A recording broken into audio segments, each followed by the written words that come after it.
Before we start the episode, I'd like to apologize for the audio quality of Derek's mic. He is filming from Arrakis undercover, trying to get Zendaya to remove the restraining order. So please become patrons, donate for a better mic for Derek to use while he's undercover. Enjoy.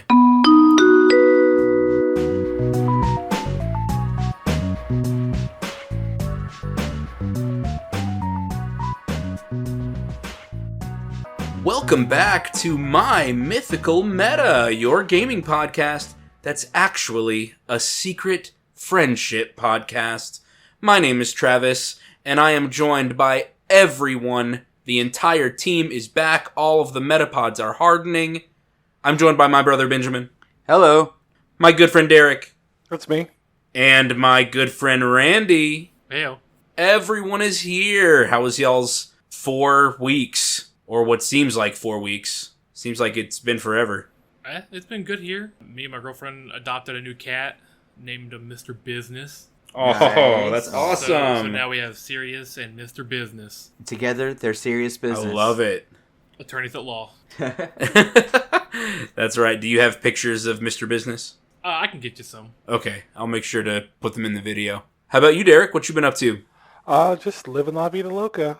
Still been out running. I broke my new personal speed record for my mile. Ooh, very nice. Yeah, I got about 4 more seconds to go to get back to my high school speed. Dude, that's great. Or approximately my high school speed, I don't know. But 4 more seconds to get in the ballpark, I suppose. Wow. That's awesome, dude. Yeah, really good. Benjamin? Well, I just finished my 3rd book of the year, and I've started an audiobook and a regular paper book. So I've got 4 and 5. I'm hopeful that within a month I can meet my 6-book goal for the year. Dude, it's not even May. Yeah. And you're on books 4 and 5. Yeah. This goal has been great. A new resurgence. It's been a long time since I really sat down and read books, and it's been a good year. I'm glad we did Been a that good episode. year overall. It has been a pretty good year. So, Benjamin, what are the books you've read so far? Okay. If you feel like sharing. Sure. So the first one was the Steins Gate manga, the complete manga that I bought at, what was that convention we went to in November? Onicon?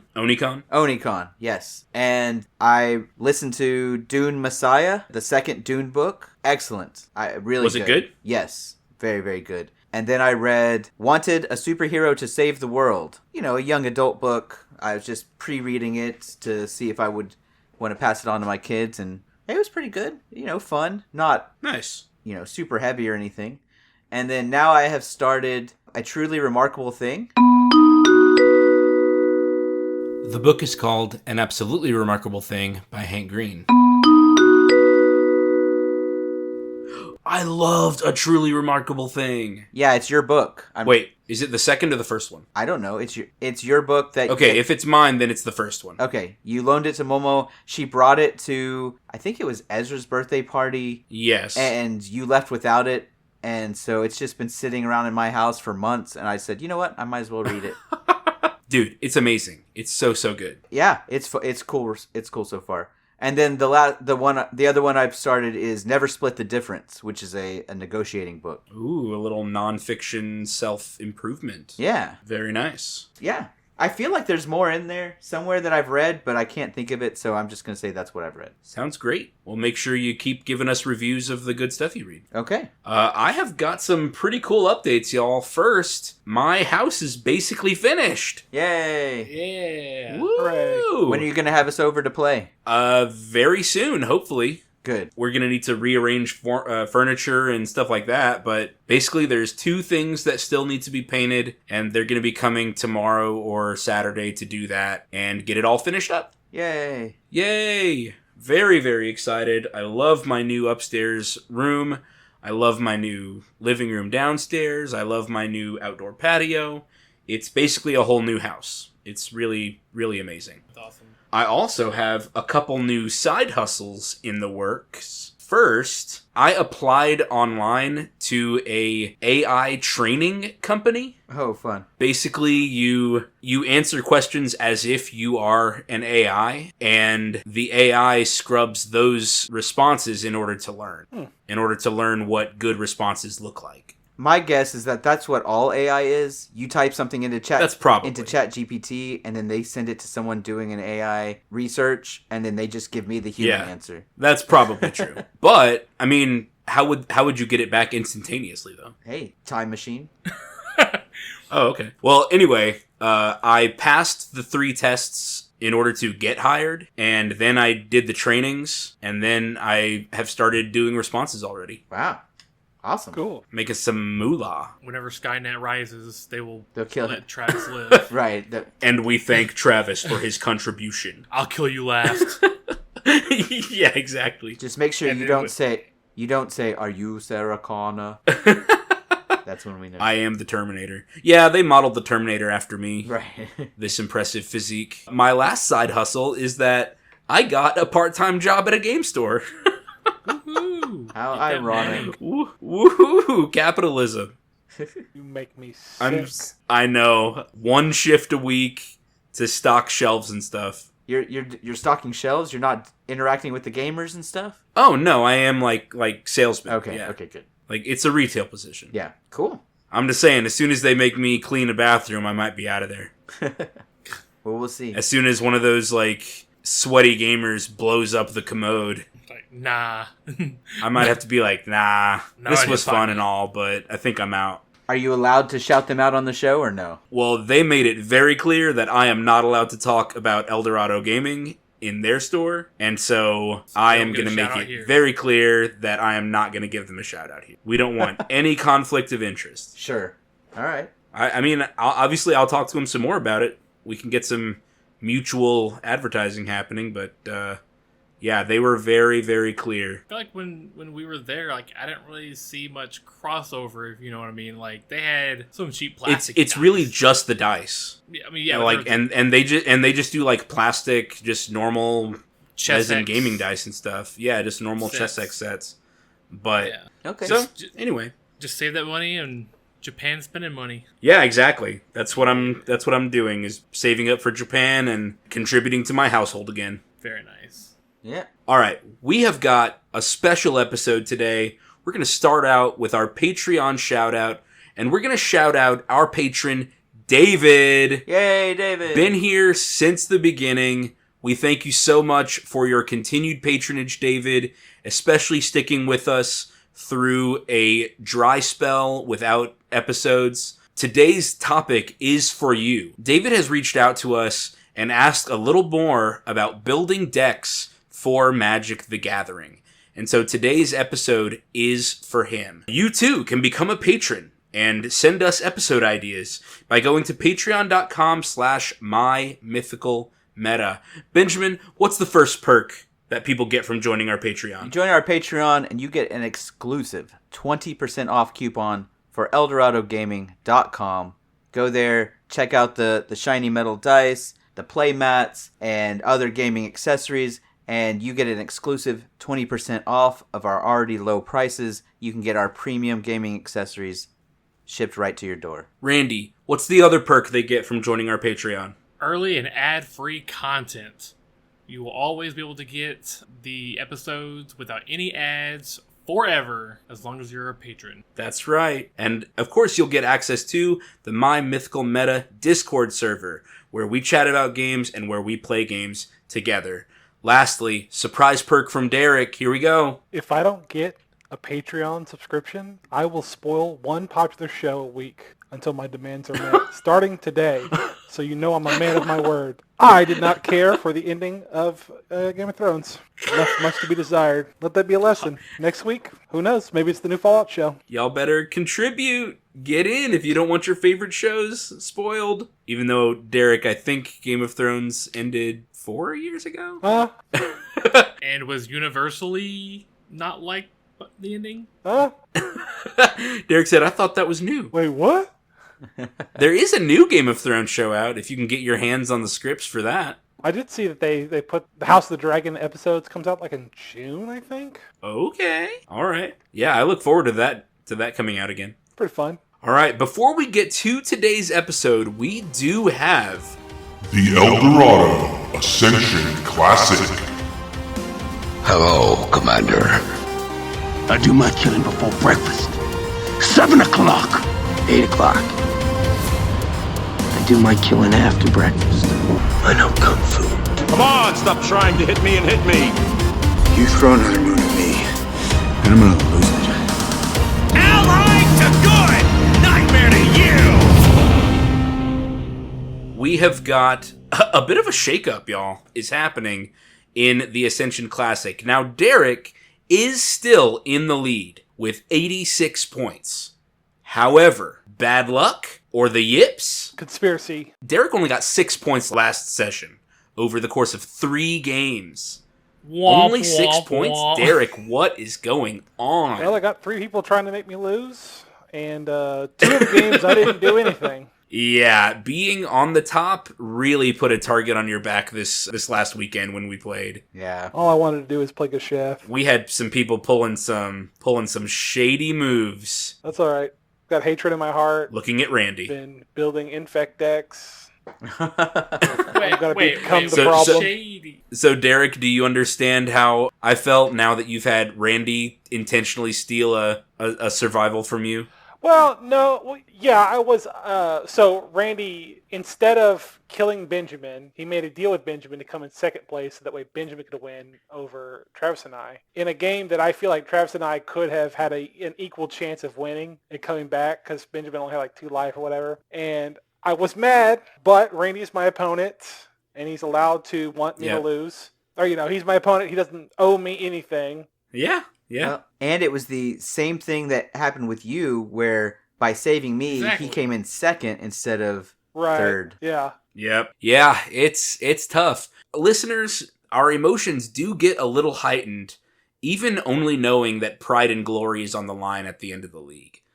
Like, when we have started tracking these points and these achievements and things like that, the games do change, and the decisions that we make in-game do change. Yep. Based on who's ahead and who's last. So this has definitely been a fun experiment.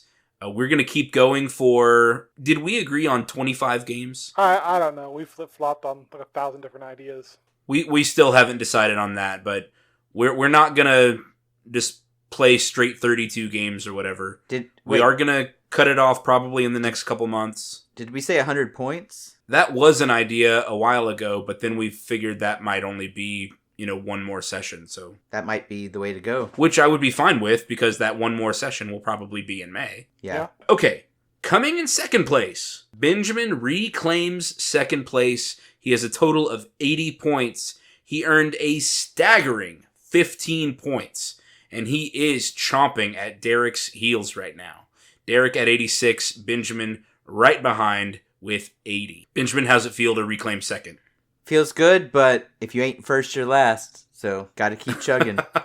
I am right behind Benjamin. I'm floundering in third place with 77 points. I earned a very sad 7 points last session. So Derek earned 6, I earned 7. And Randy is still in fourth with 72 points, but my God, closing the gap and earning an astonishing 17 points last session. Yeah. He Over the course of only 3 games. came in first in 2 of them and second in the last one. Man. Randy is only 5 points behind me, only 14 points behind the lead, and as we've seen, that can happen in one game. Or not one game, but one session. Yeah. So Randy decided to abandon his poolside tiki bar, and he decided he wants to race. No, I honestly, didn't think I had that many points until you guys sent it later on, and I was like, I don't know where I got all these points from, but I guess winning twice in third, Oh, yeah. Well, the second time or the last one. yeah, but there was also at the end of game 2, you sat there and went, let's see, can I make my people really big? Let's see how many shrines I can get. Yep, it was Goshentai of Life's Origin again. Yep. Let me see how many Yeah. enchantments you definitely intentionally spent about 20 minutes maximizing your points. Yeah, but I think the game before that, someone else did that same thing too, though. You were the one that won So I was before like- that. Yeah. I That was won, you. but I think I thought someone else still did. No, sir. Are you talking about in a previous session? Yes, Derek did that the first time we played. Yeah, with Joda. And you also When did I that with exploded Goshentai everything again. on the thing. We just decided I won. Yeah. Or when I could play everything, we just counted up everything I could do. Right. Yeah. So I mean, that's Yeah, and kinda Randy- what I was doing. Yeah, no, I don't have a problem with Randy it. won with- but that's I no longer consider you casual. He's ready for a higher So type yeah, of Randy war. won with Goshintai of Life's Origin, and he won with Miriam Sentinel Worm. And he earned Nailbiter. That might be the first time Nailbiter has been earned. Yeah? Yeah. All right, very fun session. I really did enjoy hanging out with you guys and playing some good games. Mm-hmm. Let me just say that, what's her name? Galadriel. She is on notice. She better On thin ice, pull on out the probation. stops the next time I play her, or it's trouble for her. You have failed me for the last time, Honestly. Galadriel. Yeah. Yeah, I was pretty sad about the performance of my Ovika deck too. Yeah, it did kind of... But, Didn't seem that good. you know, Yeah. somebody paid the ward. And that was enough. Okay, today's topic is about building a commander deck for Magic the Gathering. Commander is our format. It's the only style we play. We build Commander. It's a format where we can build our decks ahead of time, and then we bring them together to play. There are a couple disclaimers, a couple things that we want to make sure to mention and put out there. You know, say that this is not a perfect template. This is not the type of decks that will win every single game. Benjamin, can you do our first disclaimer? Obviously, every deck is unique. Deck construction is always going to be based on the abilities of the commander, what power level you're shooting for, your preferences, your budget. You'll find that the four of us that are doing this podcast, we have different preferences on how we distribute cards in each category we're going to talk about, but we do agree on the categories. What we suggest you do is consider the categories that we talk about and the number of cards that we talk about, and use that as a guide, and then tweak the ratios to best capture what you're looking for in a deck. Yeah. I'll go ahead and do disclaimer 2. Remember to keep your meta in mind whenever you are building a deck. The four of us build decks knowing that we will play against each other. We have described our meta many times as pro wrestling. Our decks are strong, and they're resilient, and they're capable of making very big plays. But generally, the earliest wins we see in our meta occur on turn 5 or 6 for even our most powerful decks. If you, listener, want to win faster than that, then you should look to CEDH creators and tips. CEDH stands for Competitive EDH. And people building those decks, they try to win on turn 2 or 3, usually by creating some type of winning combo, and sometimes even on turn 1. Now that is not the power level that we shoot for.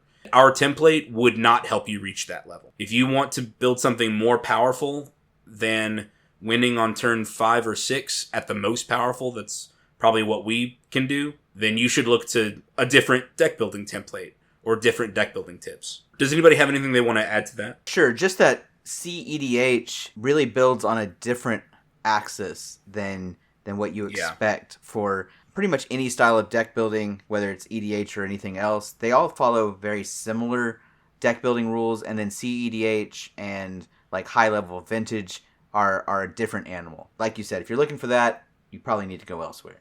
It is going to cost a lot of money. Yeah. That's true too. And they really are trying to win sometimes on turn 1, 2, or 3. And they're trying to stop everybody else from winning at the same time. Yeah. All right. Okay. Disclaimer number 3 is that Derek and I actually recorded a deck building episode last week that when you're hearing this will not have come out yet. And it's going to hit on several of the themes that we talk about here and then do deep dives into some of it and ignore others. I highly recommend that you listen to that episode for some more intermediate deck building tips and ideas from Derek and me. But just know when you're listening to that episode that we recorded this episode afterwards. And so we didn't know what we were going to say in this episode when we recorded that episode. But of course, we recommend you listen to both. Absolutely. Okay, the first step, the first part, the number one thing, I think, when building your commander deck is choosing your commander. This is card number 1. A couple things for a beginning player to know. Your commander needs to be a legendary creature on its front side, or another card that somehow explicitly says that it can be your commander, such as a background enchantment or certain planeswalkers. But generally the rule is that it has to be a legendary creature on its front side. What else? Your commander has what is called a color identity, and that is made up of the symbols in its mana cost, the symbols in any color indicators that it has, and any mana symbols that appear in its text box in its rules text. Right. All of those symbols together make up the commander's color identity, and every card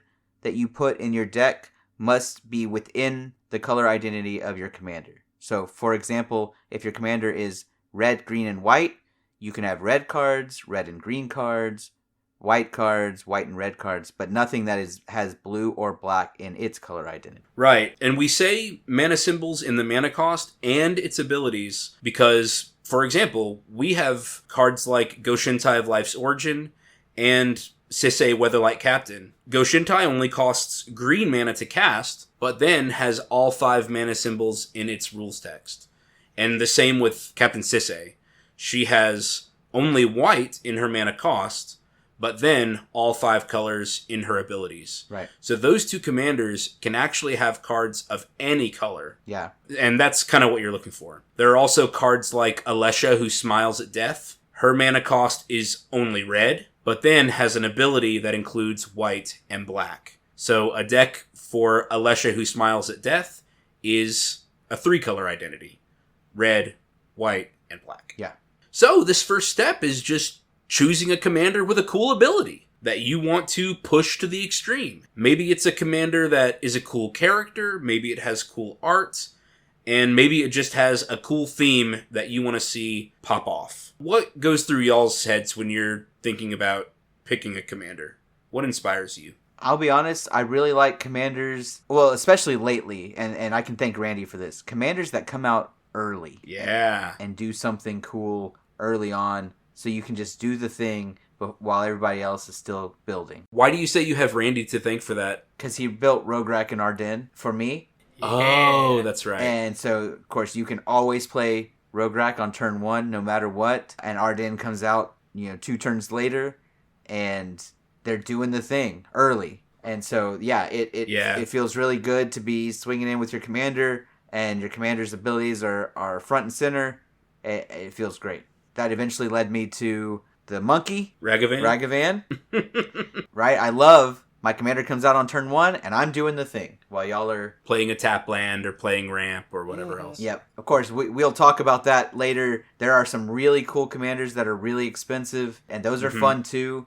But I'm kind of on that cheap legend kick right now for my commanders. So your commander is a creature that you always have access to. It lives in a special zone outside the battlefield called the command zone, and you can recast your commander if it ever gets removed. When you're looking for a commander, you're looking for an ability that you want on the battlefield all the time, because you always have access to it. So yeah, pick a creature that you want to see whose abilities really cry out to you. I will say this for choosing commanders. Yes, usually I start with the commander's abilities and build around it, but every once in a while I see a really cool theme in Magic. I see all this stuff. I really want to build a deck based around partners with, or I really want to build a deck based around, I don't know, treasure tokens or whatever it is. I will just look around to find a commander whose abilities either make up for a weakness the deck has, or really just helps the theme along, because sometimes there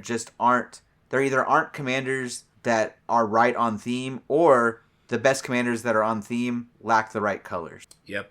And so a great example of that is my Nethroi deck. Nethroi does fit the theme pretty well, but I didn't build it around Nethroi. I built it around other pieces, and Nethroi just kind of fits in with that theme. Yeah. For me, I like to have a lot of variety.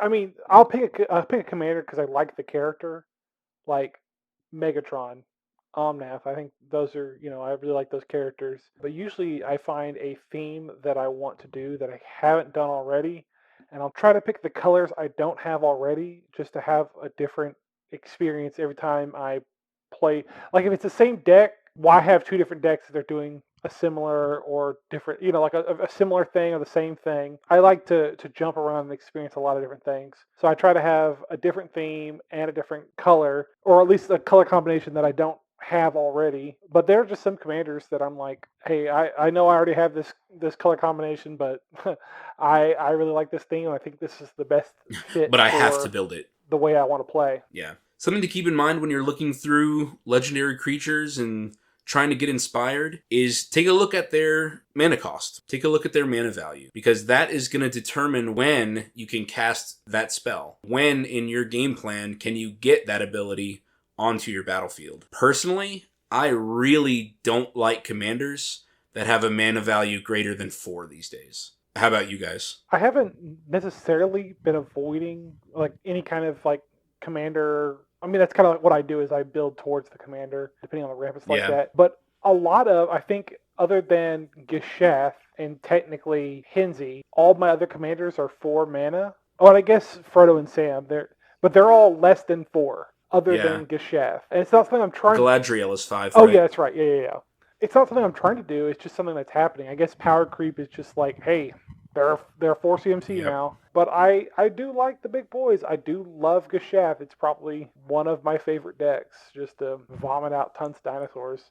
I mean, they're expensive for a reason. Yeah. Another bit of power creep that we've experienced is that lots of commanders are starting, or lots of legendary creatures, I should say, are starting to have abilities that say, draw a card. Yes. Yeah. Draw a card whenever you do what this legendary creature wants you to do. When you lean into this particular thing, +1/+1 counters, small creatures, whatever, draw a card. That is a very powerful ability, and that makes for a very appealing legendary creature to put at the head of your commander deck. So that's just one card. I usually pick commanders first. That's usually what happens to me. But like Benjamin said before, sometimes I'll be looking through and I'll see a strategy. Or I might just see like 3 cards that I want to play in a deck together. And then I'll start looking for legendary creatures that can have the colors I need, that can fit the thing. Yeah. But usually I get inspired by a legendary creature first. Yeah, I usually go for the commander first. Like, for me, it's a lot of like the flavor of the commander, or if there's something about them that I like that's just like funny. So like one that just came out, I don't have any plans to build it right now, but maybe one day when I'm re-inspired to build again. Mm-hmm. Felix 5 Boots. Oh, the new one? Have y'all seen this? Yeah. What? Yeah, it's an ooze rogue, and he just has 5 legs, and so he has 5 boots on. It's just a funny idea, and the things I've seen online is someone's like, well, you gotta get Swiftfoot boots, and Lightning Greaves, and Lava Spur funny. boots, Trailblazer Winged boots, boots. Zephyr boots, Winged boots. Yeah, it's just you fill the deck with, like, boots. Oh my god, that's hilarious. To equip to him. And his ability is Menace and Ward 2, but it says, like, if a creature you control dealing combat damage to a player causes a triggered ability of a permanent you control to trigger, that ability triggers an additional time. Whoa. I'm like, oh yeah, combat damage tricks. So I'm thinking like my Boros deck, but in the exact opposite colors. Black, green, blue. Ooh, that's so good. That would double up all of your Thassa's Bident and Coastal Piracy Card draw triggers. stuff, all those card draw yeah. triggers Be get very doubled. good. Oh my gosh. Yeah, it looks like it'd be a lot of fun. Yeah, that's exciting. So yeah, I look for just like kooky things that just like, I guess, that interest me. I don't know how to describe it. Like just a kooky commander, like I said, with Goshentai. It's a building. You're fighting buildings. Have fun fighting this chair. Yeah, exactly. The throne Yeah. is attacking you for 6 damage. What do you do? This chair and all his chair buddies are beating the shit out of you. Yeah, just taking you to Chairtown. Just taking you to Gallery Furniture. Watch out the chair! All right, you guys ready for the first actual category? Yeah, this category is ramp. As most of you listening to this probably know, Magic uses a resource called mana, which determines the cost of spells and whether or not you can play them. You get mana from cards called lands. You play a land, usually the rules say once per turn, and each land usually taps for 1 mana. And so you can, throughout the game, you can progressively play larger and larger spells that cost more and more mana. Well, any kind of card that can get you ahead of that, where you can play cards on turns that you ordinarily wouldn't be able to, we call that ramp.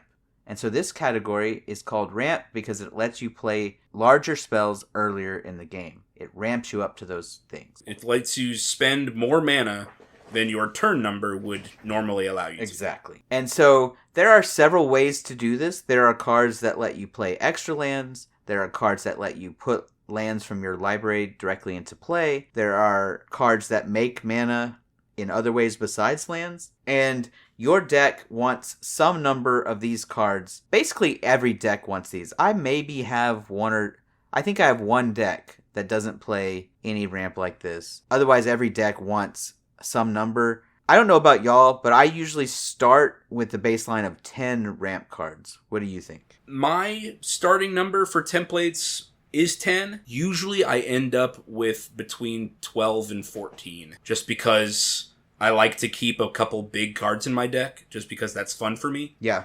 And I know that in order to play a big card, that I need to ramp more to get there. Yeah, absolutely. But the general number is 10, and if I did only have 10, then I would try to cut, 7 cost or 8 cost cards from my deck, because I can't guarantee that I would ever actually get there. Yeah. And it's my nightmare to have a card in my hand that I can never play.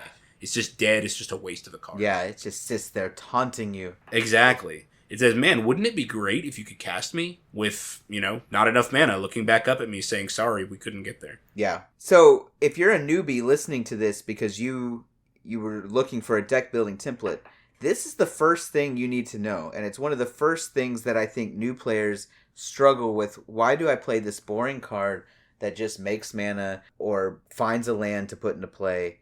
Right? It's not fun. It's not exciting.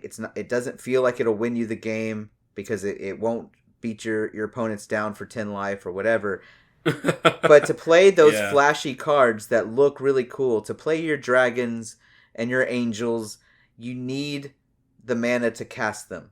And like Travis just said, it feels terrible to have it sitting in your hand while your friends are hitting you and you can't do anything. So you must play these to keep up. Yeah. So some cards you're going to be looking for. The first category is often referred to as mana rocks. These are artifacts that make mana. Because they're artifacts, they are usually colorless and can go in just about any deck. And the most common of these that probably goes in every deck ever is Soul Ring. It is a relatively cheap 1 mana artifact that makes 2 colorless mana. And so it gets you ahead the turn you play it because it costs 1 mana and makes 2. And then every turn after that, you are 2 turns ahead. One of the best mana rocks ever printed.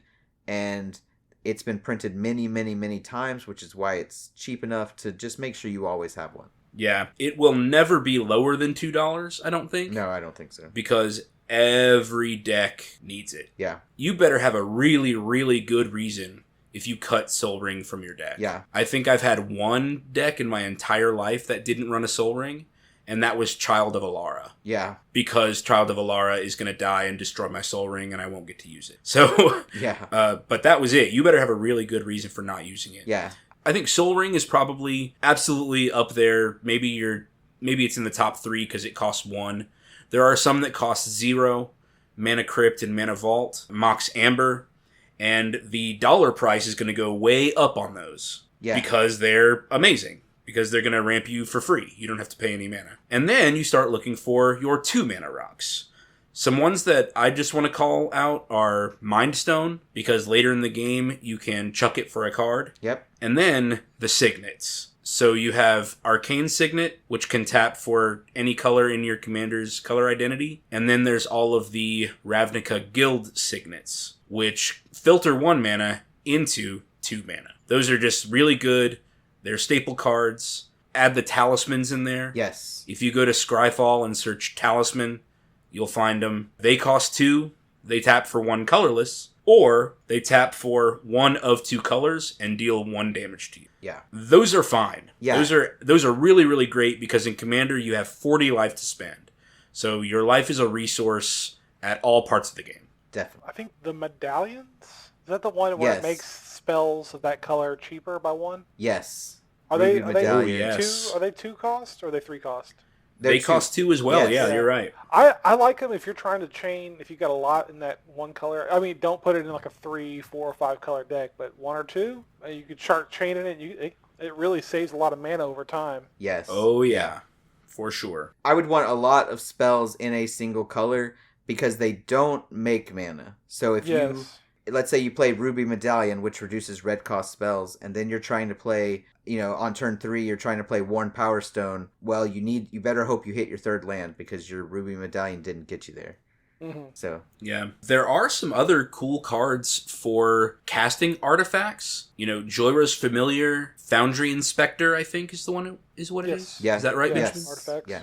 Those reduce the costs of historic spells or artifact spells. If you have a lot of artifacts in your deck, whether it is just your mana rocks, or whether it's equipment or whatever else, those can save you a lot of mana too. Yeah. Another way to generate mana is some creatures. Some creatures can generate mana, and we often call these mana dorks. The most popular one probably being Llanowar Elves. Yeah, or Birds of Paradise. Yeah, Birds of Paradise, Arbor Mage? Arbor Elf? Arbor Elf and Elvish Mystic is what I'm thinking. Avacyn's Pilgrim. Yeah. These are all cards that you can play for 1 mana, and then they themselves tap for mana. They have Summoning Sickness when they come in, but then the next turn, they can tap for mana. So they have ramped you. You are up on your curve now because you played something beforehand. Yeah. Yeah. Another way to do it is enchantment ramp.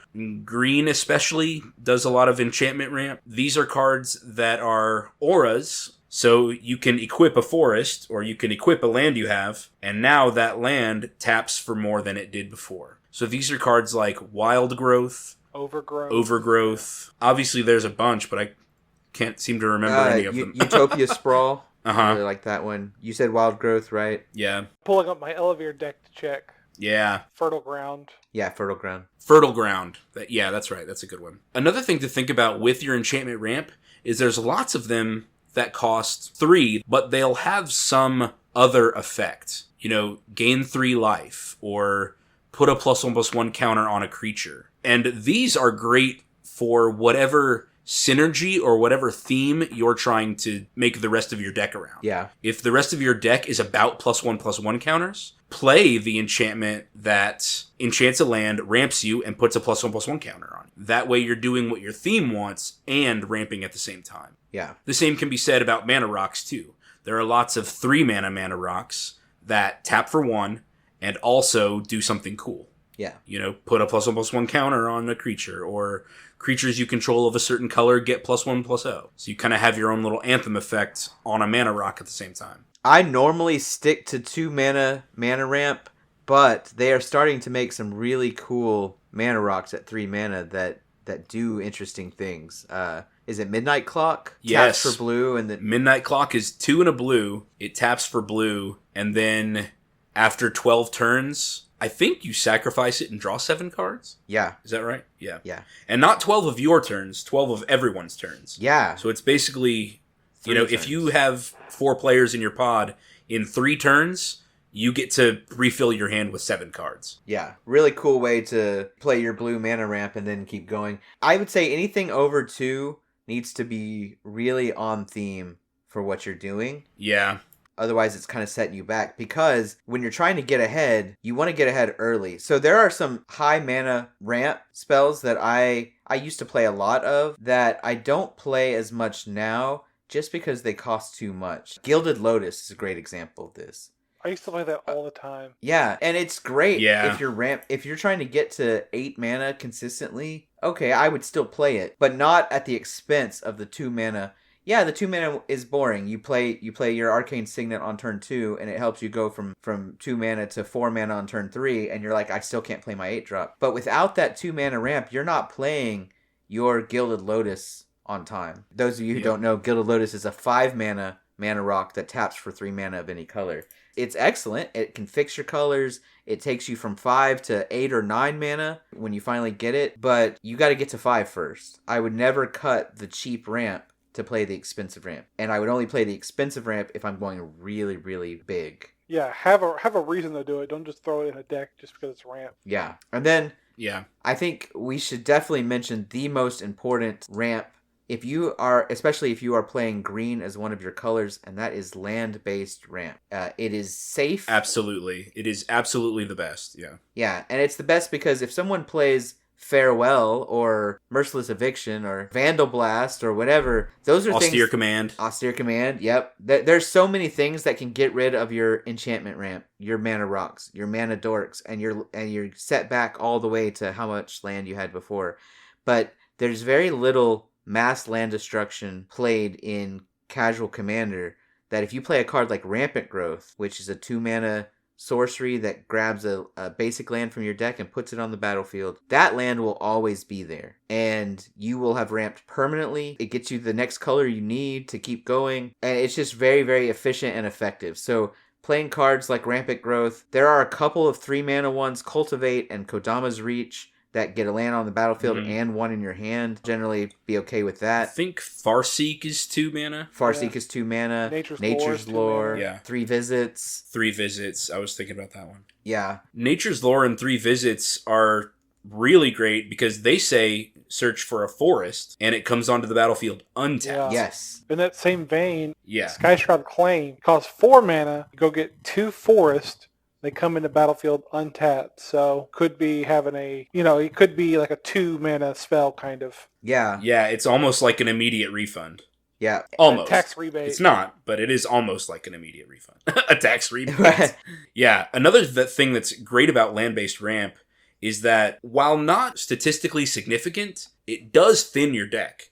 You are not going to draw that land later. Yeah. When you're digging through your deck, playing your card draw spells or activating your card draw effects because you're trying to get an answer or you're trying to get a winning card, and then you draw a land instead, that feels bad. But if you are playing cards that search these lands out of your deck and put them on your battlefield, you are literally seeing more cards from your deck, and you are increasing your chances to draw the winning cards. Yeah. Because you're not going to draw that land anymore later. Yep. And the ones that search for a land type rather than a basic land, a lot of newer people don't realize this, but if it says search for a forest, you can search for any card that has forest as a type, including things like Temple Garden or the new, the Triomes.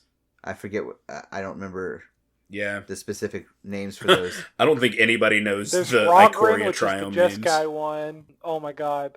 I know 2 of these. Kestia? Kestia's the teamer one. Oh no. What's the Sultai one? I know, dude. Nobody knows. I don't know. The Sultai one I have is in some other language, so I don't even know what it is. I just go look for it. There's some artifact lands with basic land types. And there's all sorts of ones that come into tapped unless certain things happen, but you can go get those. And so searching for a forest could be searching for a forest plane. That can help you fix. Exactly. So those are really good. There are a few cards that I want to give honorable mention here to that search for any land and not just a basic land or a card of a specific type. Yeah. And if you rely on specific lands, such as a Nykthos Shrine to Nyx, which adds mana equal to your devotion to a specific color. And Urborg. Yep, Urborg and Yagwa. Or Cabal Coffers. Yep, those sorts of things. Then, oh dang, I forgot the... Pier's Whim. Yes. Is one, right? Yes. Tempt with Discovery. Yes. And what is the one? Oh, so these aren't necessarily ramp, but like crop rotation and... Oh, yeah. Yeah. What? Harrow? Harrow. Harrow is ramp, but I think it gets you basic land types. I'm trying to think of the ones that search for any land. If you're in white and you think that white struggles to ramp, white has several cards that search specifically for planes. Yes. White rewards you for being very white. So a lot of its cards will say search for a plains. And there are some black cards that say search for a swamp also. Yes, I have a whole deck built around that. Oh, Benjamin, Expedition Map? Yes. Okay, that is a common artifact that lets you search for a land. I was looking for that one and one other one. It's a green 2-mana sorcery that searches for any land. I don't know why I can't find it.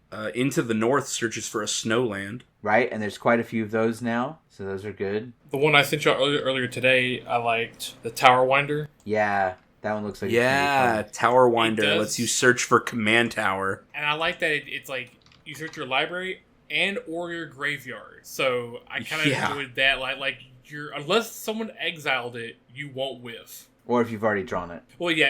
If you've already played it, then at that point you're just probably playing Tower Winder because you're out of options. Right. It still has Death Touch. Yeah, it's still got Death Touch. Reach, it still has Reach and Death Touch. It's still a great blocker. There is Scape Shift. Scape Shift is good, but it costs 4. It just gets you whatever lands you want into play. Oh, here it is. Sylvan Scrying. Yes, that's the one. Sylvan Scrying. Yeah. Search your library for a land, put it in your hand, and shuffle for 2 mana. Yeah, an expedition map. They do help you make sure that you are hitting your lands on curve, and you can go find lands that ramp you. So there are many lands that can take you a step further, right? If you have kind of a higher budget, you can do lands like Ancient Tomb, which tap for 2, or you can always look for Nykthos or Urborg and Cabal Coffers or things like that.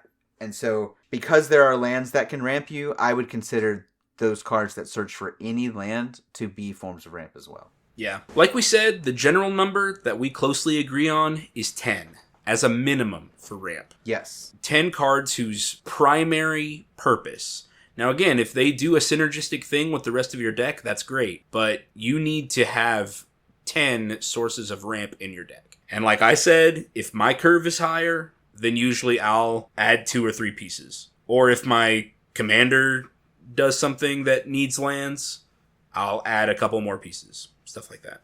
I do way more than that. Just as like it's not even kind of like whatever, but I'm usually around like 15 things of ramp like all the time. Yeah. But that's just the I will sickness in say me. that my really good decks in the past have had like 15 to 18 pieces of ramp. Derek, my old Jaleva deck had 18 ramp cards in it. Yeah. So that's another thing that depends on the power level you're trying to reach. Because the more you ramp, fill your deck with bombs. Yeah. Absolutely. Fill your deck with 6, 7, 8 mana bombs and rock and roll. I was telling Benjamin when we did our other episode, for my Joda Archmage Eternal, how many sources of ramp do you think I have in that deck? Well, you're trying to hit Omniscience. You have an 8 mana Maelstrom Wanderer as one of your main pieces. I'm going to say 18. 22. 22, my god. I have 36 Yeah, your lands. Maelstrom Wanderer deck was mostly ramp. Yeah, and then I do have a category that's called like cheat cost, and I have 16 of those. And that's things that like Wow. Genesis Ultimatum, which lets you just put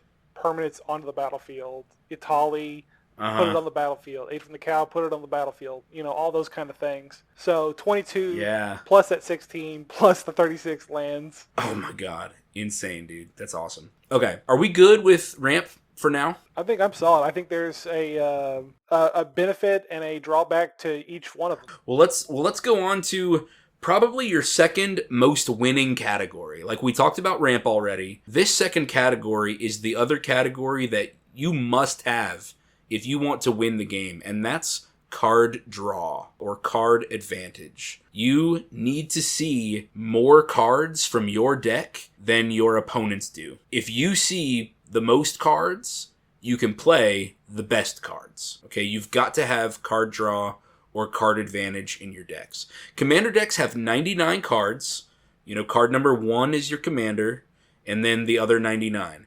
And you can only have one of each card except for basic lands. And we've already said that at least 10 of those need to be ramp spells so that you can play your winning cards. Well, now you have to increase your chance of seeing those winning cards. Yep. So you need to draw the cards from your deck, or you need to, what the Magic community calls tutor cards, which means searching your deck for specific cards. Or I'll say, in my opinion, blue, green, and black are very, very good at drawing cards. Yes. Yeah. Like, that is just a fun... And they all have kind of different ways to do it. You know, blue will use spells. Black will have you pay cost or sacrifice creatures. Green will have you check how big your creatures are. Green wants to make sure that you're doing what green wants before it rewards you with cards. But in general, those colors are very good at drawing cards and helping you see more of your deck. Red's gotten a lot recently. Their thing is all about exiling 1 or 2 cards off the top, and you can play it that turn or until your next turn or something like that. Yeah, red has what we call impulsive draw. Yeah, it's passionate draw. You know, red is all about passion and impulse and losing your inhibitions. So red has a mechanic that enables you to kind of temporarily have access to more cards. It'll say exile the top card from your deck or the top 2 cards or whatever. Like Derek said, you can cast it until the end of this turn or until the end of your next turn. So you have 1 turn to cast it, and if you don't, then you lose it forever. And that has really helped Red make a lot of progress in the card draw front. Yeah, but it's still... I never trust that kind of card draw. Even though I agree. Even though it's good and I see it in action all the time, it's not satisfying to me. I like to hold them in my hands. I like to be able to save them for just the right moment, and yeah. And I hate losing the cards. You know, I hate the use it or lose it feel of that. Yeah. So that's Red. Yeah. Well, I'm not a red mage. There you go. Yeah. Blue, green, and black. Those are my colors. So, yeah, exactly. There we go. You know, there are other ways to do this. You mentioned card draw. In highly competitive decks, instead of drawing cards, they'll use cards that we generally call tutor cards. Those are cards that let you search your library for specific cards and put them in your hand. And those will get you exactly the cards you need. They're generally more expensive, both cost, monetary cost and mana cost wise. Yeah. And they usually don't give you extra cards. Usually you are using this one card to find one card. But it will always be the card you need for the moment, and it is one way to make sure you get to your winning cards. We typically don't play that many tutors in our meta. And the reason for that is that, and you'll see lots of comments about this online, tutors tend to streamline games, make them very linear, right? You're almost always searching for the same small group of cards, and it will end up where, if you added a fun one-off card that you want to see sometimes, you won't see it because you won't tutor for it. Whereas if you're just relying on what comes off the top of your library through card draw, sometimes you will draw that card. This is especially one of those things that separates competitive Commander from casual Commander, is whether or not you're playing those cheap, 1 or 2 mana tutors to go find the same cards that you need every game to be able to go off on turn 2 or 3. Yeah. We tend to not play very many of those. and they do exist, 1 or 2 mana. What are they? Vampiric tutor, demonic tutor, mystic tutor, or mystical tutor, worldly tutor. Yep. Yeah, these are all cards that cost 1 or 2. They either search for a specific type or, in the case of demonic tutor, any card that puts them in your hand or on top of your library where you can immediately draw it. And so you can definitely streamline your deck to always see the same cards every game and win as soon as you get them. That is a different style of deck. Obviously, if you're doing that, you're not playing a whole lot of ramp because everything costs 1 or 2 and you're going off on turns 2 or 3.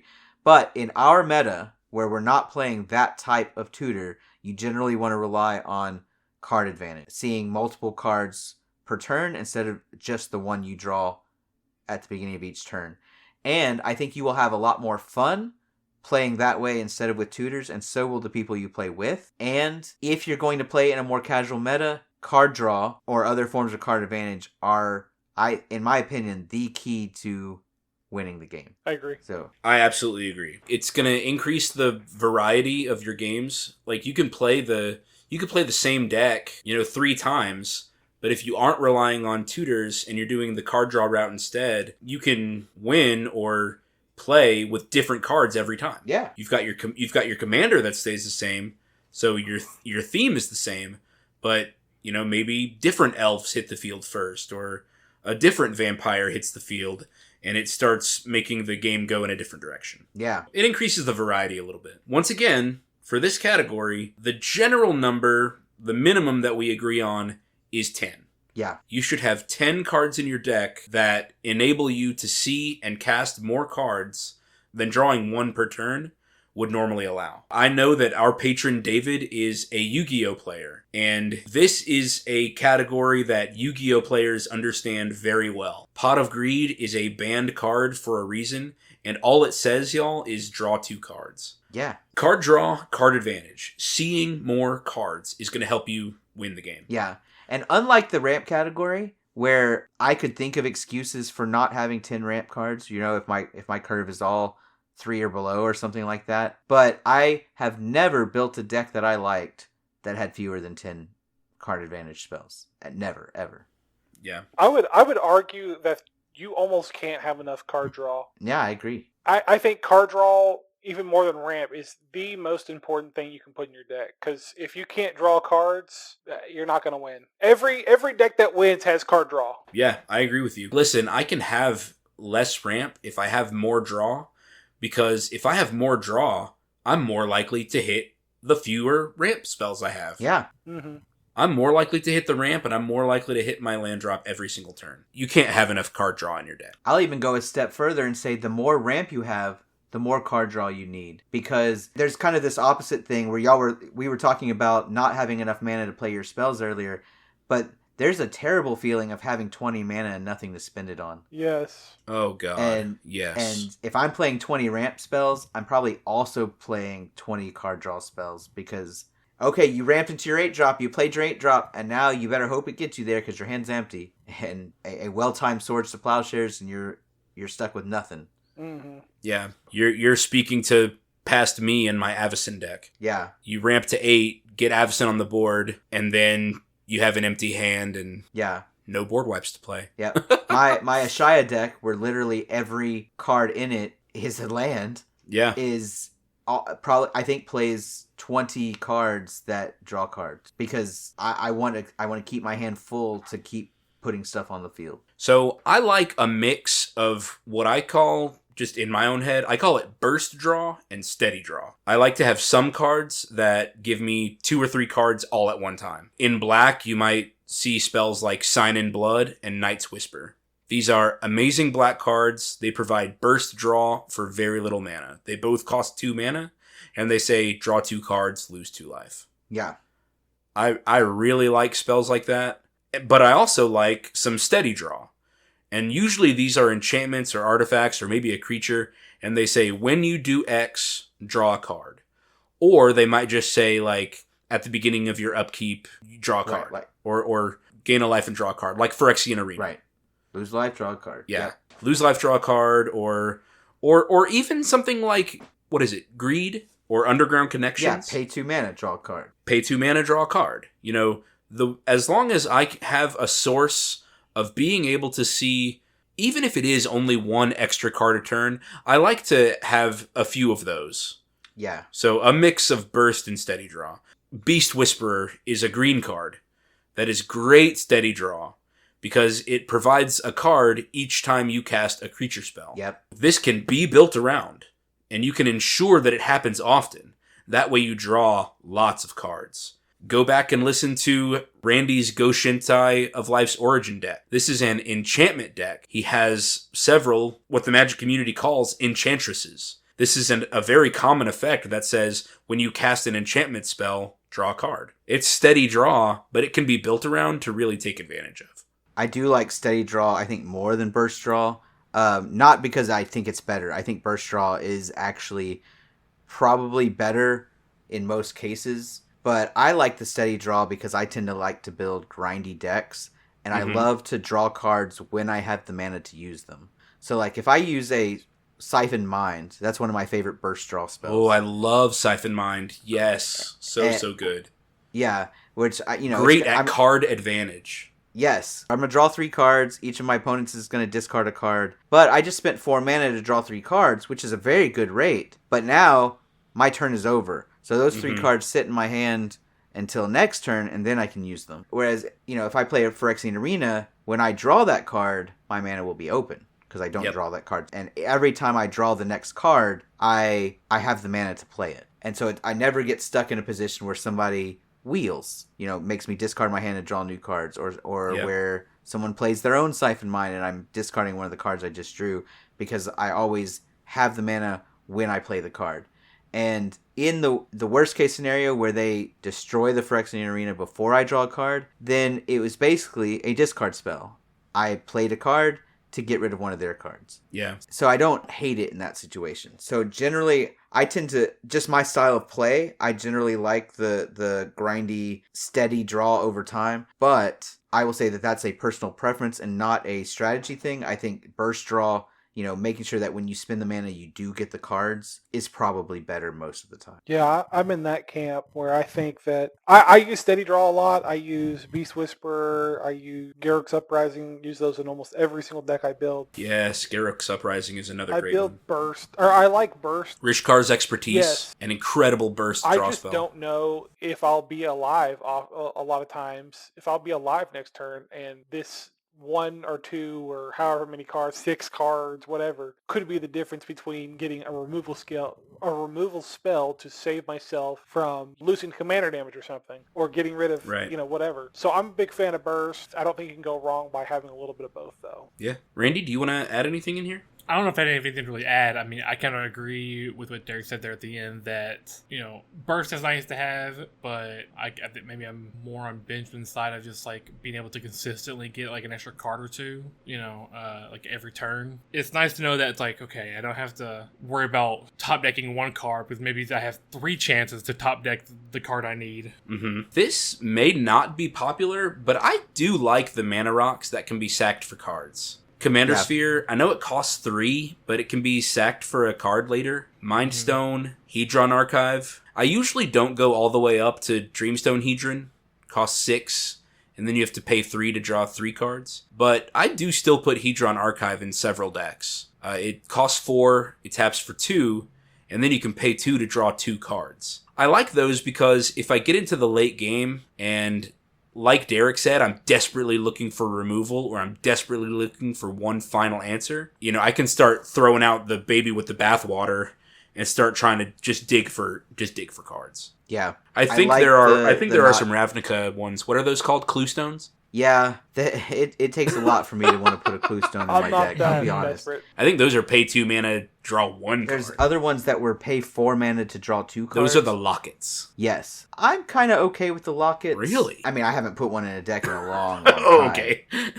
Maybe But if we were playing Pauper EDH. Yeah, I think if I had a way to consistently get out Fangren Marauder, I might play a bunch of those. Oh, okay, yeah. But probably not. Anyway, just wanted to throw that out, especially for new players. If your decks are just going to be full of commons right now, or cards that come in precons, like, unfortunately, those are the cards that come in precons.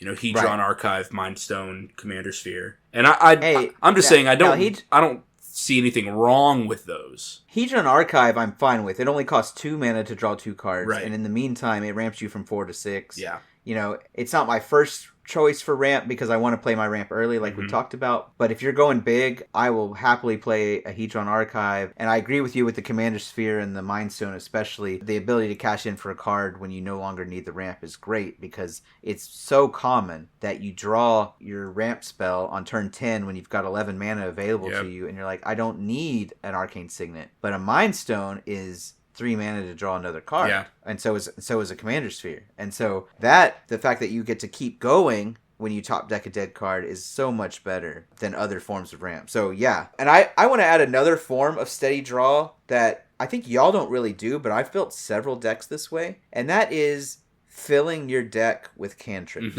And it's really weak card advantage, but it is card advantage. You played a card that does its own thing, plus draws you your next card. So it replaces itself, plus gets some advantage. And I think I have 3 decks where the source of card draw in that deck is just 30 cantrips. Or a bunch of cards that just replace themselves and move on to the next card. And the goal of those is, if my first 10 cards, if 5 of them are cantrips, that means by turn 10, I've seen 15 cards. That's the same as one of those being a draw 5, right? Yeah. And if that fits in the theme of my deck, I will often do that instead of having dedicated card draw. But I will generally only do that if it really fits the theme, or if my commander provides some sort of card draw as well. I did that when I built my Chun-Li deck. Yeah. Full of cantrips. Great example. Feather very commonly does that. I don't have any currently built decks, but Feather was one that was like that. The gift deck I made you, the green blue one. Jolrael and Talrand. Talrand. I never can remember his name for some reason. Yeah. I also just built Lord of the Nazgul. Benjamin, you didn't see that deck yet, but it has lots of cantrips in it too. Yeah. You can go watch the John Arenicus deck tech. That one is one that does that. I think I have somewhere between 15 and 20 cantrips, and my Orvar deck does that. where Oh, yeah. just target something, draw a card. Target something, draw a card. So that's actually double the card advantage because I'm also getting a copy of whatever I target. But it doesn't make sense for me to play even a great rate like 3 mana, draw 3.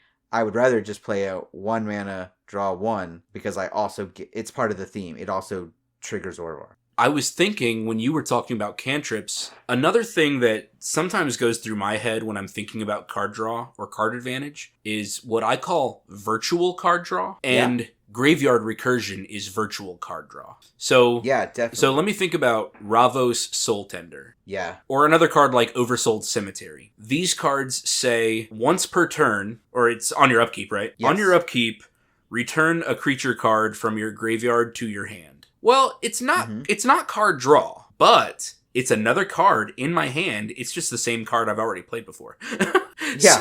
So if I can play the same card over and over and over and over again at a rate that is similar to drawing more cards, I don't know. I don't know if that makes any sense.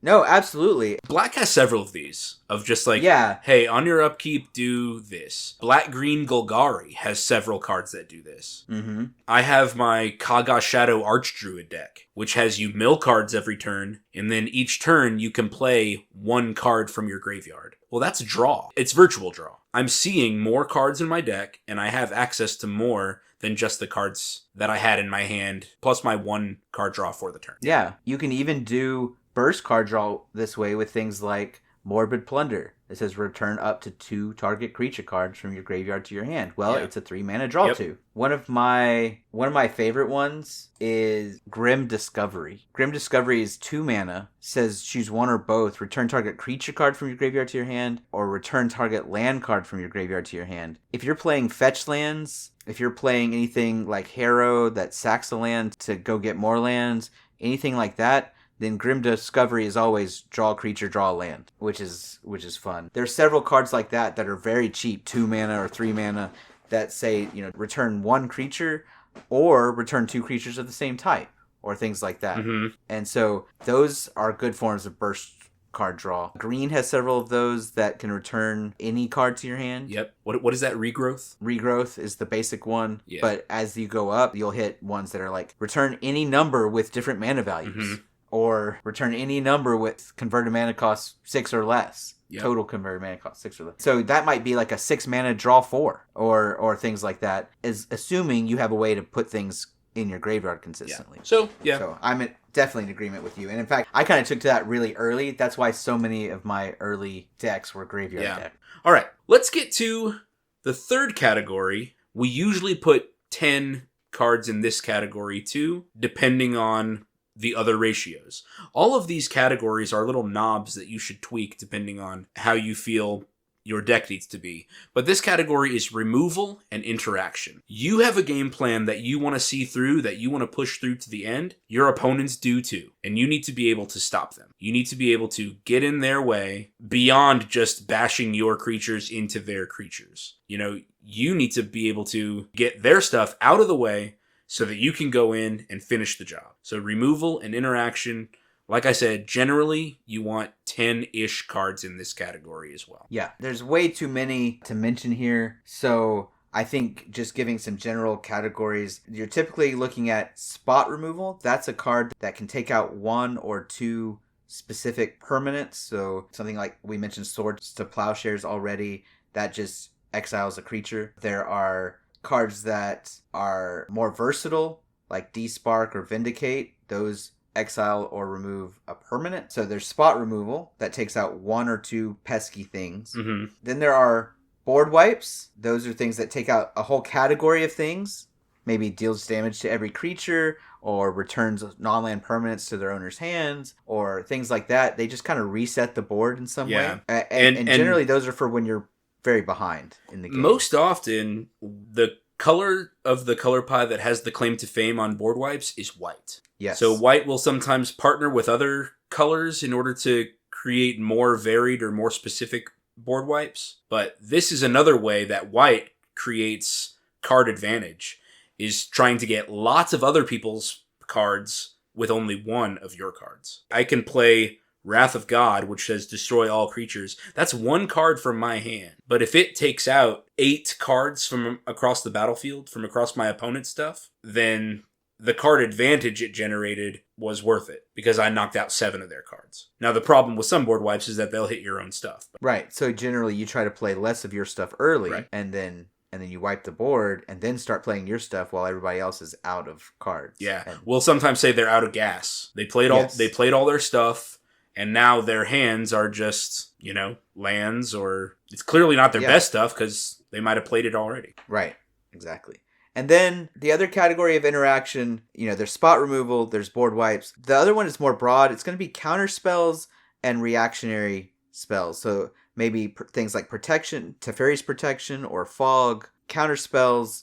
These are things that stop your opponents from even affecting the board in the first place. Now, counter spells are the most versatile of these because it can stop them and protect you at the same time. Counterspells are really good. The only problem with them is you have to leave your mana open, which means you're not advancing your board while you play counterspells. And if no one plays something worth countering, you've wasted that mana. Whereas with something like Swords to Plowshares, you know exactly when you need to play it. You can use the mana when you need it and then play the removal spell when you need it. You don't have to hold mana open. But that drawback is mitigated by the fact that they're so powerful because they can protect you, they can stop someone from winning. They basically do all the other things. Yeah, they can stop someone's really big spell. Someone's, 12 mana Eldrazi spell, or someone's 9 mana sorcery that deals 15 damage to every player, whatever. Someone's counterspell. expropriate. Yes, expropriate, exactly. Vindicate or Wrath of God, those are not going to deal with an expropriate, but a counterspell will. So there are certain things that only a counterspell deals with. So I'm willing to play those and take the hit on mana efficiency for the versatility. Yeah. Counterspells can sometimes be hard for beginner players because they get that itchy trigger finger. They want to blow it because they don't want to waste the mana or whatever. They don't want the mana to sit there unused for a turn, so they'll just blow their counterspell on whatever they have. My rule of thumb for using counterspells has been, if that spell is about to make me lose the game, then I'll counter it. Otherwise, I'll let it resolve. Yeah, I think that's probably right. Anyway. Generally, did you say this? We generally want 10 pieces of removal or interaction, but unlike the other categories, I will often go lower in this category, depending on my game plan. Mm-hmm. So I am willing to have decks with as few as 5 pieces of interaction. I don't want 0 because then you're at the mercy of other people's powerful plays. Yeah. I do want to have something that can help me break a board stall or protect if my game plan is to play a bunch of small creatures and I'm not coming back from a board wipe, I need to be able to protect myself from that. But if I can just hold the 1 in my hand, I don't need to be drawing 3 of those. 1 Heroic Intervention or 1 Boros Charm is likely to be what I need, because if y'all wipe the board and I can Heroic Intervention, then I'm the only one left with creatures. It should be quick to close out the game after that. So I just need 1. And so I will go down on removal, and I actually have a few... and go up on card draw so that you can try to hit it.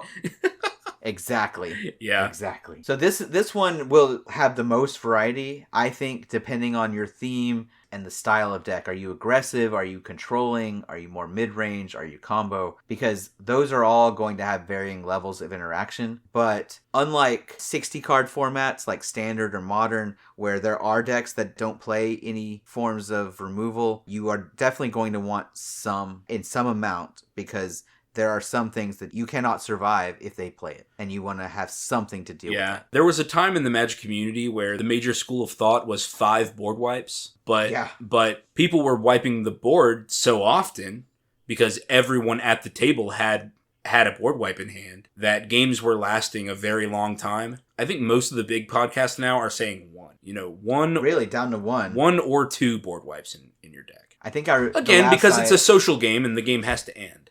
So, if you didn't draw yours, you just take your licks and lose that particular game, and then you shuffle up and move on to the next one. Right. While I agree that games have to end, I want you to win, dear listener. Yeah. And so, if I'm playing a deck that wants board wipes, that, I'm not putting a board wipe in my token deck. Yeah, I don't. precisely. But if I'm playing a deck that wants board wipes, I'm going to play at least 3. And I did move away. I used to follow the template of 5 board wipes and 5 spot removals. I have moved more towards 3 board wipes and 7 spot removals as a general rule of thumb. And I think there are some podcasts like the Command Zone where they'll go even higher, maybe 10 spot removals for their 2 board wipes. Of course, it's just going to depend on what you're doing. But and on who your friends are. Yeah, exactly. Yeah. If I'm playing a very low number of spot removals, I want them to be as versatile as possible. I want Chaos Warp, I want Beast Within, Vindicate, Counterspell, things that can hit a variety of threats that, just really maximize what I'm getting out of that deck space. Swords to Plowshares, yes, it only hits creatures, but it hits every creature, gets rid of them for good, has very little drawback. And it only costs 1. Yeah, only one costs single 1. white mana. So if I'm playing white, I will do that one and Path to Exile, and then whatever my secondary color is, I'll play a few general removal spells. But the more versatile, the better when you have so little deck space devoted to it. Yeah. I think my personal mindset on board wipes and stuff like that right now is 1 to 3 board wipes, and then about the same on protection from board wipes. So Teferi's protection, Boros Charm. Yeah, Boros Charm. Just things that will kind of like, my stuff is invincible. My life can't change. What's the other one with it's a green card. Blanking. Heroic Intervention. Heroic Intervention. Yeah, it's got a Johnny on it. Yeah. Yeah, that's the one. Yeah. So things like that. So it's like at least if I don't have the counter spell up, at least I can protect my own stuff, and then everyone else can still get wiped. Yeah. But I'm there to now either 1v1 with the other person, or if they wiped out their own stuff too, thinking that everyone was going to get reset. It's like, not me. I'll be killing you next turn. Yeah. One card that I think is underplayed in this category is Golgari Charm, because it can both protect all your stuff by regenerating all your creatures, or it can give all creatures -1/-1. It can take out token armies and mana dorks and all that. I think it goes both as removal and protection. That's one I think any deck with green and black that plays big creatures should be running that, I think. What is Golgari Charm's last thing? Destroys an enchantment. Well, that's good too. Yeah, it's a great card. And actually, since we're mentioning Golgari, it has some of the most versatile removal out there. Maelstrom Pulse. I made a whole deck Assassin's that was Trophy. just Golgari control. Yeah. Assassin's Trophy is so versatile. Another charm that I think is really good. So all of the charms are pretty good. I think Naya Charm is fantastic. Absolutely. Deals 3 damage to target creature, or return target card from a graveyard to its owner's hand. Just like we were talking about earlier, virtual card draw. You get a card that you need from your graveyard to hand. Or Alpha Strike time, tap all creatures target player controls. Yeah, Boom. It's a great piece of interaction. Does what you need when you need it. And we don't need to talk about all the charms, but anyway, that's a good one. Yes. Okay, Derek, anything you want to add about removal and interaction? Yeah. What's your school of thought here? My personal thought is that I usually don't ever run more than 2 board wipes. I don't want to be in a game for a lifetime, and they just slow everything down. So I usually only have 1 or 2, unless it's part of the game plan, like with Linda, who dines the plan. So I have 4 board wipes, and a lot of that is wipe everything except for 1 creature, or destroy all creatures except for commanders, that kind of stuff. So it all kind of works the thing. I also, if I can get away with it, board wipes that are asymmetrical. Like in my Frodo Sam deck, there's the Battle of Bywater, which destroys all creatures with power 3 or greater. Guess what? The whole deck is 2 or less. Usually. Oh, man. Yeah, that's awesome. And because it's a life gain deck, I also have a board wipe called Killing Wave, which black and X, for each creature, its controller sacrifices it unless he or she pays X life, which isn't, a guaranteed board wipe, but hey, if I'm paying 5, you're going to pay 5 life for 1 creature? Derek, do you have Citywide Bust in your Hobbit deck? No, I think I own the card somewhere, though. 1 white. It only costs 3. Destroy all creatures with toughness 4 or greater. Well, that does hit Sam. Oh, whoops, never mind. The hobbits have high toughnesses, but, I mean, yeah, it's not those bad. hobbits and their big butts and their big feet. Yeah. Never mind.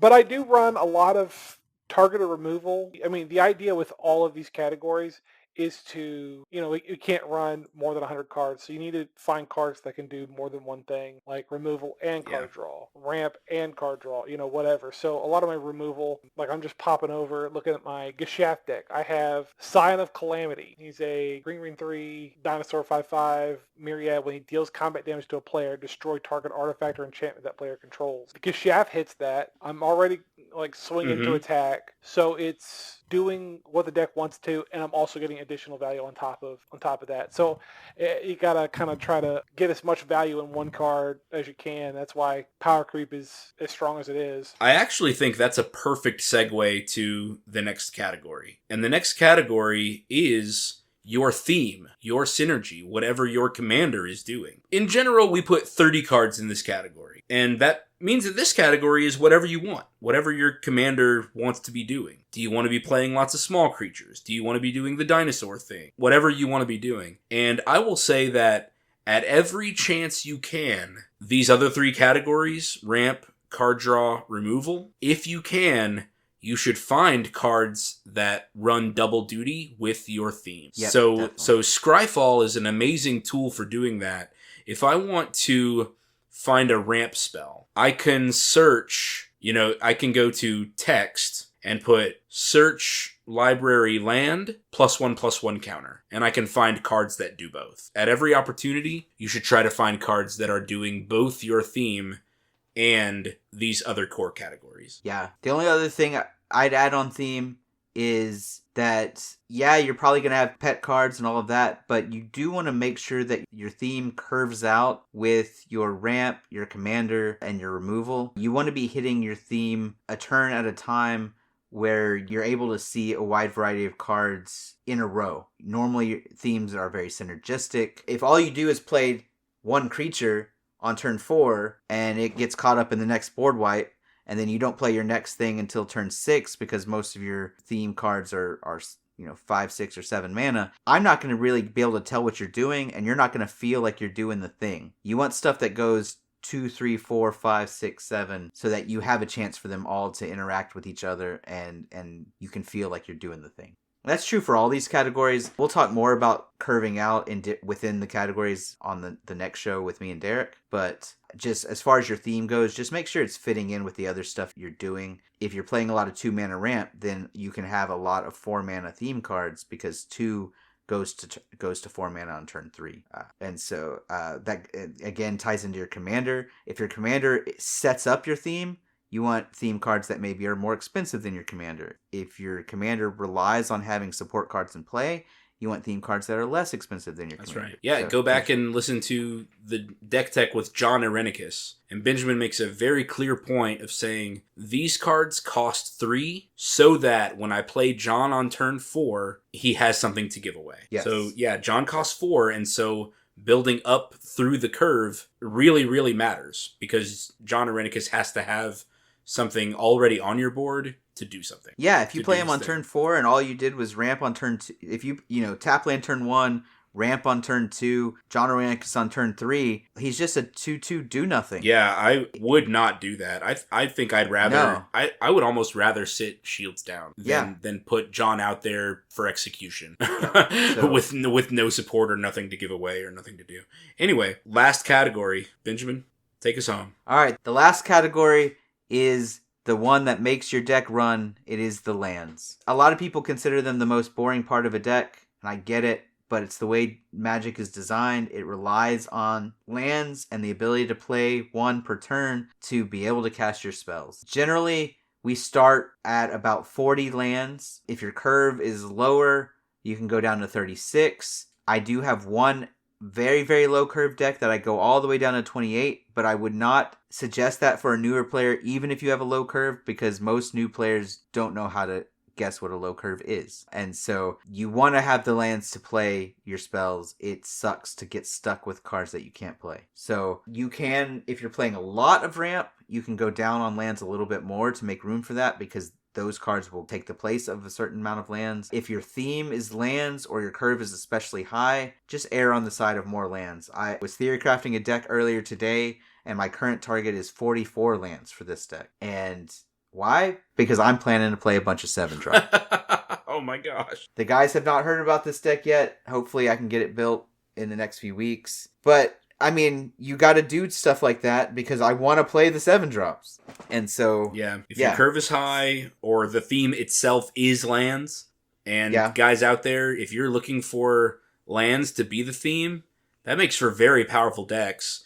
Go into Scryfall and use the keyword landfall, and you'll find just about everything you'll probably want to include. Yeah, I have a Lord Windgrace deck that cares about land cards going to the graveyard and coming back from the graveyard, and it plays 45 lands because I need them. And need them if all. I don't have them, the deck will not do a thing. It won't do anything at all. And a lot of the lands in that deck actually don't make mana, or only make mana if there's other lands to get. Tons of fetch lands. It's playing Maze of Ith, which doesn't make mana. It's playing Dark Depths, which doesn't make mana. So it really needs, as many lands as it could get to do stuff like that. So we will do a part 2 where we talk about things like card advantage, where we talk about things like curves and some other deck building concepts and deck playing concepts. But this is the template. There are 100 cards in a commander deck, and if you go down the numbers and categories, ramp 10, card draw 10, removal 10, theme 30, so that puts us at 60, and then lands start at 40, and then go down to a minimum of 36 depending on your curve. And again, this is for beginner. And that's 100. That's 100. You're going to have to take one from one category for your commander, but that's it. That's 100 cards. And like we've been saying throughout, you might tweak or -1 from one category in order to +1 from another, depending on your game plan or your preferences or the power level of your meta and things like that. But this is a very close template to what I use. We might even do an episode about deck building process, like what you guys think of or find first as you're building. But anyway, is there anything you guys want to add to the deck building template?